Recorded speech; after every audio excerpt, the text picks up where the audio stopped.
네, 지방선거를 앞두고 정치권과 언론의 관심을 한몸에 받고 있는 인물이 있습니다. 정원호 서울 성동구청장인데요. 전화로 만나보겠습니다. 나와 계시죠? 네, 안녕하세요. 네. 성동구청장 정원호입니다. 저 구청장님하고 인터뷰를 하다 보면 지방선거 얘기를 안 할 수가 없을 것 같은데요.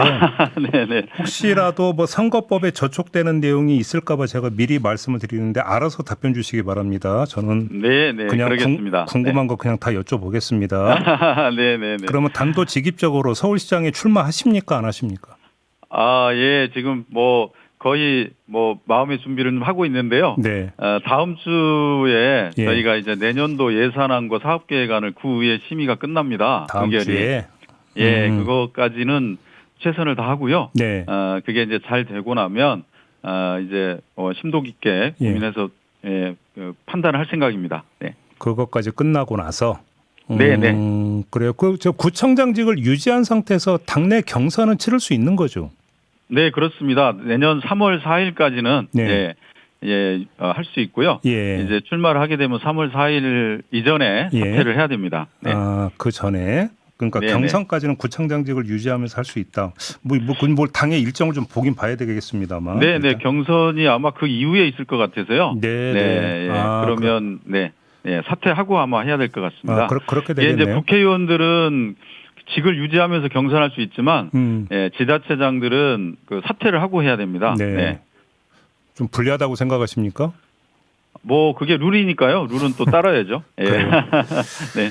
이재명 대통령이 성남시장인 시절에 스스로 이렇게 나는 변방의 장수다. 이렇게 그러니까 여러 번 이야기한 바가 있었는데 아무래도 이제 중앙 정치 무대에 이제 진입하지 않았다고 해서 이제 그런 뜻으로 이야기를 했던 것 같은데 만약에 경선에 임하신다면 네. 이재명 전 성남시장의 표현을 빌면 변방의 장수이신데 경쟁력이 충분히 있고 이길 수 있다고 자신하십니까? 뭐 이거는 이제 가정이니까요. 네. 네, 선거법상 가정으로 말씀드리면 일단 저는 뭐 성동이 변방은 아니고요. 서울의 한복판이고.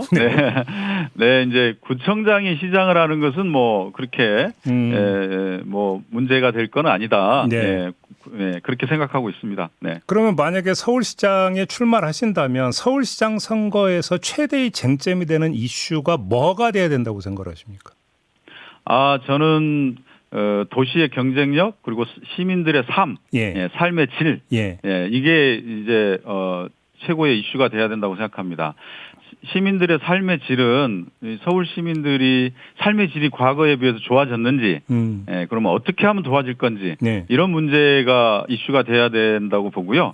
두 번째는 서울이 과연 대한민국의 경쟁력을 끌어가고 있는지, 그리고 서울이 어떤 모습으로 가야 서울에 일자리가 생기고 또 서울의 경쟁력이 강화될 건지 이런 부분들이 핵심이 돼야 된다고 생각합니다. 그러면 시민의 삶의 질을 규정하는 데서 영향을 미치는 데 있어서 서울시장의 시정과 구청장의 구정이 담당하는 몫이 어느 정도라고 보십니까? 그러면? 이게 넓이만 다른 거죠. 핵심은 대한민국의 모든 일들은 지방정부로 다 내려와서 진행이 됩니다. 결정권은 다르지만 집행은 전부 지방정부에서 하죠. 그렇죠. 그래서 범위만 다를 뿐이지 내용은 크게 다르지 않습니다. 그러면 오세훈 서울시정은 어떻게 평가를 하십니까? 이거는 조금 그 선거법상 민감해서요. 그렇게 뭐 상대 후보로 나오실 분들에 대한 비판을 조금 문제가 된다고 하더라고요. 그런가요? 이게 인물 평가가 아니라 정책 평가인데도 그게 선거법상 걸릴 수 있습니까? 그러면 이제 서울시를 놓고 보면 서울시의 경쟁력은 좀 강화될 필요가 있다. 왜냐하면 이제 10년 전 2015년도에 커니 보고서라고 있죠. 커니가 이제 세계 최고의 컨설팅 회사인데 이 커니에서 세계적 도시들에 대한 순위를 매기거든요. 그게 이제 글로벌 시티 인덱스라고 GCI라고 합니다. 이게 굉장히 중요한 지표인데 10년 전에도 11위였습니다. 서울이. 근데 지금 작년에는 11위, 올해는 12위. 예, 이런데요. 오히려 그러니까 떨어졌네요. 거의 변동, 뭐 떨어졌다기보다 거의 변동이 없습니다. 네. 그냥 그대로입니다. 이러니까 이게 과연 서울이 이 앞으로 나아가고 있는지 정체되고 있는지 네. 그런 부분에 대한 고민이 있는 거고요. 예. 서울시의 잠재력은 커니가 똑같은 커니에서 보고를 했는데 서울시 잠재력은 전 세계 2위입니다. 글로벌 G2가 될 수 있는데 지금 잠재력은 2위인데 현실은 12위입니다. 그러면 과연 서울이 경쟁력이 있는 것인지 예, 앞으로 서울은 어떻게 가야 하는 건지를 보여주고 있습니다. 근데 그 왜 잠재력은 2위인데 현실은 12위냐? 그러니까요. 핵심적인 내용이 삶의 질이 안 좋다 이런 겁니다. 예. 그러면 잠재력을 끌어내지 못했다는 얘기죠. 시정을 통해서 그렇죠. 끌어냈어야 되는데 못 끌어냈다는 그렇죠. 얘기가 되는 건데. 서울의 잠재력은 세계 최고인데 즉 기업과 시민의 능력은 세계 최고입니다. 그런데 행정이 뒷받침이 안 되니 결국은 세계 최고가 못 되고 10위권 밖에서 지금 그러고 있는 거죠. 그러면 왜 못 끌어냈을까요? 그러면 행정이 너무 자기가 하고 싶은 일만 해서 그런 겁니다. 시민과 기업이 가고 싶은 길을 열어주고 터주고 도와줘야 되는데 행정이 자기가 가고 싶은 일을 가는데 시민과 기업하고 방향이 다릅니다. 그러니까 지금 문제가 생기는 거고요. 그래서 불만이 생기고 삶의 질이 안 좋아지는 겁니다. 그러면 그 자기가 가고 싶은 길이라고 하는 게 최근에 이제 논란이 됐던 몇 가지 사업들이 있지 않습니까? 혹시 그걸 염두에 두고 하시는 말씀이실까요? 네. 그렇다고 보는데요. 네. 그래요? 네, 그러면 뭐 일련의 일들이 모든 일련의 일들이 과연 시민과 기업이 원하는 일인지 아니면 결정권자가 원하는 일인지 이런 걸 판단해야 되는데요. 아무리 본인이 가고 싶고 이렇게 시에서 가고 싶다고 해도 시민과 기업이 원하는 방향으로 존중해주고 가줘야 될 때 또 시민과 기업이 가는 길에 물꼬를 터주고 제도적으로 예산적으로 뒷받침을 해줄 때 서울시의 경쟁력은 세진다고 봅니다. 알겠습니다. 근데 오세훈 서울시장은 우리 구청장님을 호평을 했던데요. 다른 민주당 주자들과 달리 식견이 있다. 그거는 다른 주자들을 비판하기 위해서 저를 끌어들이는 것에 대해서는 좀 그건 좀 그런데요. 어쨌든 뭐 칭찬해 주시니까 감사합니다. 네. 근데 칭찬 이유가 한강버스더라고요. 한강버스에 대해서 지켜볼 필요가 있다라는 식으로 혹시 구청장님이 언급을 하신 바가 있습니까?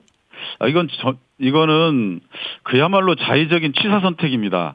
제 말씀을 주셨으니까 저희 뭐 옥수동에 저희 정거장도 있고 하니까 말씀을 드리면 제가 했던 워딩을 그대로 말씀드리면 한강버스는 교통용으로 이미 안 된다는 것이 판단이 끝난 거다. 이걸 고집하면 안 된다. 그러나 막대한 세금이 들어갔기 때문에 이걸 그냥 폐기시키면 매몰 비용이 너무 크다. 그렇기 때문에 가급적 세금을 아끼기 위해서는 어쨌든지 이걸 좀 뭔가 활용해서 들어간 돈을 이제 뽑아낼 수 있어야 된다. 그러려면 관광용으로 해볼 만하다. 관광용으로? 네. 관광용으로 전환해서 지금 세금이 투자됐으니까 이걸 그냥 멈춰버리면 그냥 날리는 거잖아요. 그러니까 이걸 어쨌든지 좀 뽑아내려면 관광용으로 이용해서 시간이 걸리더라도 천천히 회수하자. 다만 안전 문제는 철저하게 검증하고 해야 된다. 라고 한 것이 제 워딩인데 이제 관광용으로는 가능성이 있다. 요것만 보신 거예요. 그러니까 예를 들어서 필요한 부분만 발췌를 해가지고 부각을 시켰다. 취사 선택하신 거죠. 자의적으로. 그래요? 네. 알겠습니다. 뭐 한강버스 지금 여기서 정책에 대해서 뭐 더 깊게 들어갈 이유는 없을 것 같고요. 네, 그렇습니다. 이재명 대통령이 SNS를 통해서 우리 구청장님을 칭찬을 했더라고요. 그때 딱 받아들이는 기분이 어떠셨습니까? 깜놀이죠. 깜짝 놀랐습니다. 그래요? 이게 이제 과거에 시장 시절 때 제가 구청장이고 그때 만날 때나 뭐 도지사님 할 때나 대표님 하실 때 만날 때마다 제가 잘한 정책을 칭찬을 많이 해주셨어요. 그래서 뭐 그런 거는 이제 일상인데 대통령님이 되셔갖고 이렇게 공개적으로 해주시니까 좀 깜놀했고요. 근데 사실은 지방 정부는 구청이나 시나 행정부 소관입니다. 크게 보면 그리고 행정부 수반은 그 대통령님이시고 그렇기 때문에 행정부 수반으로서 소속 지자체장에 대해서 이제 칭찬하기도 할 수도 있고 비판할 수도 있고 이건 일상적인 일이고요. 그렇기 때문에 뭐 대통령 상도 주시고 또 징계도 하고 그런 거 아니겠습니까? 네. 그러니까 뭐 일상적인 일이라고 생각합니다. 네. 네, 너무 과도하게 정치적 해석하지 마라 이 말씀이신 거죠 지금? 네, 그렇죠. 네. 그런데 그러면 이재명 대통령 이렇게 칭찬한 데는 나도 성남시장을 해봤는데 이제 깔고 이제 칭찬한 거잖아요. 네. 그러면 구청장님이 보시기에 네. 이재명 성남시장의 스타일과 나의 어떤 그 구청장 스타일이 다르다 혹시 이런 점이 있을까요? 아, 저는 뭐 별명이 순한맛 이재명이라고. 아, 주변에서 그럽니까? 네. 예. 그럼 순한 맛이란 건 어떤 뜻입니까?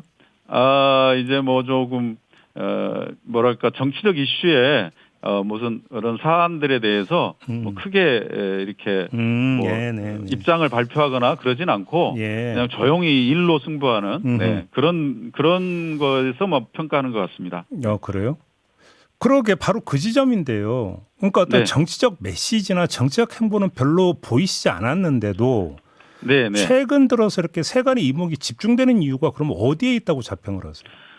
저는 뭐 사용 후기 같은 거라고 생각합니다. 그러니까 입소문. 그래서 이제 뭐 제가 한 10년을 이렇게 이제 성동에서 뭔가 이제 일을 하고 그랬더니 저를 사용해 보신 분들이 이거 괜찮다 이 물건 그런 이제 평가들이 사용 후기처럼 퍼져서 입소문으로 타고 SNS라든지 이런 게 계속 번지고 하면서 이제 이런 게 온 것 같습니다. 그래요? 근데 조금 전에 이재명 대통령의 칭찬 얘기로 돌아가면 그만큼 또 당내 견제도 심해지지 않겠습니까? 아, 뭐 그거야 당연하죠. 그래야겠죠. 네. 그래요. 근데 그걸 이겨낼 수 있다고 자신하시는 겁니까? 뭐 피할 수 없으면 뭐 즐겨야죠. 네. 아, 즐긴다. 예. 네. 근데 예를 들어서 뭐 만약에 서울시장에 도전한다고 전제를 하고 다시 질문을 드리는데 경선도 경선인데 본선에서 예를 들어서 지금 서울시 인구 구성이나 서울 시민들의 어떤 성향이 좀 과거에 비해서는 더 보수화됐다. 그리고 여기에는 부동산 요인이 많이 강하게 작용한다. 이런 분석 많이 있지 않습니까? 네, 그렇습니다. 구청장님은 어떻게 읽고 계세요? 당연히 그렇고요. 그런데 이제 프레임의 문제라고 생각하고요. 이제 민주당이면 이제 개발에 뭐 반대할 거라는 아니면 부동산 문제 등한시할 거라든지 이런 문제가 프레임인데요. 저는 그 프레임에서 좀 자유롭습니다. 왜냐하면 성동구가 예전에 서울의 한 중간쯤 되는 그런 이미지였는데 지금은 이제 KB금융 거기서 보면 성동구를 부촌으로 작년에 등재시켰잖아요. 그래서 그리고 제가 성동구에서 했던 일들을 보면 전혀 그렇지 않기 때문에 제가 성동구가 지금 보수 당 지지도가 서울의 5번째로 높은데 저는 거기서 60%에 가까운 지지를 받았지 않습니까? 지난번 선거에서 이제 이런 게 이제 검증이 되는 거죠. 그래서 이런 게 저의 이제 어떻게 보면 뭐 장점이 아니냐 이렇게 생각합니다. 그럼 하나 예만 뽑아서 질문드리고 싶은데 정부의 10.15 부동산 대책은 어떻게 평가하세요? 이거는 일단 이 정부가 어쩔 수 없이 나선 상황인데요. 서울의 부동산 정책의 책임은 시장이죠. 공급도 시장 책임이고 관리하는 것도 시장의 문제인데 그게 이제 그 기능이 못했지 않습니까? 그러니까 정부가 개입을 해서 수요 조절을 한 건데 이거는 사실은 응급적인 조치이고 이거에 따라서 공급 정책이 같이 뒷받침이 돼야 되고 이 두 개를 패키지로 판단해야 됩니다. 그래서 지금 서울시에서 공급을 늘리겠다고 계속 발표하고 있고 정부에서도 곧 이제 공급 대책이 나올 텐데 이걸 같이 묶어서 판단해야 된다고 생각합니다. 그래요.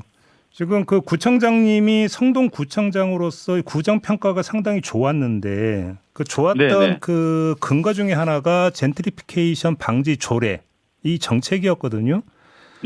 근데 만약에 서울시장이 됐다고 한번 가정을 해보죠. 혹시 이 조례를 어떤 원천 삼아 가지고 서울시 전체에 확대 적용할 수 있는 정책적 보관이나 이런 게 있을까요? 네, 그렇습니다. 저희가 했던 젠트리피케이션 방지 정책이 법으로도 이미 반영이 됐거든요. 그래서 지역 상권 상생법 법이 있고요. 그다음에 상가 임대차 보호법으로도 반영이 돼 있습니다. 근데 하나를 못해서 지금 젠트리피케이션이 아직도 여전히 일어나고 있는데요. 그때 바꿀 때 제가 못한 것 중에 하나가 그 환산 보증금이라는 제도가 있는데 조금 전문적인 얘기인데 네. 이게 이제 그 임대료를 낼 때 기준이 있습니다. 보통 뭐 1억에 뭐 500만 원 그렇죠. 이런 기준이 있지 않겠습니까? 예. 근데 그 보증금하고 그 월세를 합친 게 9억이 넘으면 9억이 넘으면 이게 이제 상가 임대차 보호법에 해당을 못 받습니다. 네. 그러니까 큰 업체들 또 장사 잘 되는 곳에 큰 매장을 갖고 있는 계신 분들은 이 법의 보호를 아예 못 받아요. 예. 그러니까 주인이 100% 올려줘. 200% 올려줘. 이래도 꼼짝없이 올려주든지 나가든지 해야 됩니다. 이게 지금 이제 그 전체의 상가 비율로 보면 한 5% 정도 돼요. 근데 문제는 성수동이나 우리 성동구나 좀 잘 되는 장사가 잘 되는 곳은 20%까지 됩니다, 이게. 예. 그러면 이제 임대료가 올라갈 테니까 아무래도. 예. 그 20% 정도 되니까 이 20%는 법에 해당을 못 받아서 언제든지 쫓겨날 수 있습니다. 그래서 이걸 쟤는 없애자. 이 환산 보증금 한도를 캡을 버리자. 네. 없애버리자라고 계속 주장하고 있는데 예. 이게 법이 아직 안 되고 있어요. 그래서 지금 국회에서 이걸 해줘야 됩니다. 예. 네. 국회에서 그러면 젠트리피케이션은 막을 수 있습니다. 입법 보완이 좀 필요하다 이런 말씀이신 거고. 네. 그래서 이걸 제가 몇 년 전부터 계속 주장하는데 네. 이게 좀 발의도 된 것 같은데 아직 논의가 안 되고 있는 것 같습니다. 그래요. 네. 그 최근에 혹시 그 혐오 표현이 담긴 정당 현수막을 강제 철거하셨습니까? 네. 그거 요즘 혐오 표현, 뭐 차별 표현 이런 게 도가 지나치다는 평가가 주민들이 워낙 많으셔요. 네. 눈살 찌푸리는 막 표현들. 그래서 이거는 사실 법으로는 좀 약간 충돌하는 측면이 있습니다. 네. 이게 이제 정당법에서는 구청장이나 구에 그 승인을 받지 않고도 그냥 마음대로 붙일 수 있게 되어 있습니다. 그런데 5개 강보물법에는 혐오나 이런 차별이 담긴 표현들은 저희들이 금지시킬 수가 있습니다. 예. 근데 이 과정에서 그럼 어디까지가 혐오고 어디까지가 차별이냐 네네. 이 문제에 대한 판단이 모호합니다. 그래서 이거를 판단을 해줘야 되는데 이게 이제 법으로 정해져 있지 않습니다. 예. 세부적 뭐 시행령이나 규칙이나 이런 걸로. 예. 그러니까 이제 구에서 판단을 해야 되는데 이 가장 힘든 건 이제 소송이 붙는다거나 뭐 이게 논쟁이 갈등이 생기는 문제가 제일 어렵죠. 그래서 공무원들은 사실은 뭐 징계나 이런 게 있기 때문에 그런 부담감이 굉장히 큽니다. 그래서 이걸 잘 못하고 있거든요. 네네. 그래서 이제 이걸 좀 덜어줘야 되니까 좀 기준을 정하자. 그래서 그러면 어떻게 기준을 정할까? 그동안 소송에서 뭐 이렇게 재판에서 나온 판례, 인권위에서 정한 기준, 그 다음에 뭐 그 정부나 서울시에서 판단 내린 근거들, 네. 전국에서 한번 판단해 본 것들 다 모아본 겁니다. 예. 그래서 기준을 일단 매뉴얼로 만들고요. 그렇게 해서 즉각적으로 조치하게 하고. 알겠습니다.